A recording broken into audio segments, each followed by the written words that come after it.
મોરબીની વિનય ઇન્ટરનેશનલ સ્કૂલના વિદ્યાર્થીઓ તથા તેના માતા પિતા અને દાદા દાદી આજે મહાઆરતીમાં જોડાયા હતા અને જુદા જુદા 40 મંદિરોની અંદર કરવામાં આવેલ આરતીથી આજે એશિયા બુક ઓફ વર્લ્ડ રેકોર્ડમાં નવો રેકોર્ડ નોંધાયો છે। મળતી વિગત પ્રમાણે વિનય ઇન્ટરનેશનલ સ્કૂલના વિદ્યાર્થીઓ તથા તેના માતા પિતા અને દાદા દાદીને જોડીને વિદ્યાર્થીઓ ભારતીય સંસ્કૃતિ તરફ વળે તે માટે થઈને આજે મોરબીના જુદા જુદા વિસ્તારમાં આવેલા 40 જેટલા મંદિરો ખાતે નવરાત્રિના પ્રથમ દિવસે આરતીનું આયોજન કરવામાં આવ્યું હતું અને તેમાં કુલ મળીને 5100 કરતાં વધુ લોકો જોડાયા હતા અને આ તકે એશિયા બુક ઓફ રેકોર્ડના જજ રીતેશભાઈ ચાંદપુરા ત્યાં હાજર રહ્યા હતા અને તેઓએ જણાવ્યું હતું કે જુદા જુદા 40 જેટલા મંદિરોમાં 5100 કરતાં વધુ લોકો આરતીમાં જોડાયા છે અને આ પ્રકારનો વિચાર આજ સુધીમાં ભારતની અંદર કોઈને પણ આવ્યો નથી, જેથી કરીને વિનય ઇન્ટરનેશનલ સ્કૂલ દ્વારા ભારતીય સંસ્કૃતિ સાથે તેઓના બાળકોને જોડીને અનોખો રેકોર્ડ પોતાના નામે કરવામાં આવેલો છે। વિનય ઇન્ટરનેશનલ સ્કૂલે આ ઇવેન્ટ કરી છે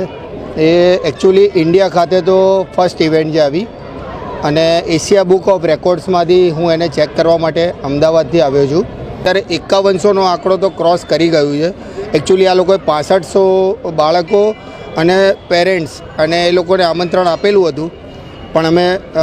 રેકોર્ડ પ્રમાણે જોયું, રેકોર્ડ એમનો અમને 5000માં લખાવડાયો હતો કે અમે 5000 એકઠા કરીશું, પણ 5000 ક્રોસ થઈ ગયા છે એટલે એમનો રેકોર્ડ પૂરો થઈ ગયો છે અને આવું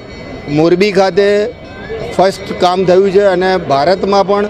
આવું કોઈ સ્કૂલવાળાને વિચાર નથી આવ્યો। આપણા બાળકો છે એને આપણે ભારતીય સંસ્કૃતિ સાથે જોડીએ, આપણા મંદિરોનું શું મહત્ત્વ છે એને સમજાવીએ, એના ભાગરૂપે અમે વિચાર્યું કે આપણી શાળા પરિવાર છે એના વિદ્યાર્થીઓ, એમના માતા પિતા, એની સાથે એમના દાદા દાદી અને સગા સંબંધીઓ બધા જોડાય અને આખા મોરબી શહેરની અંદર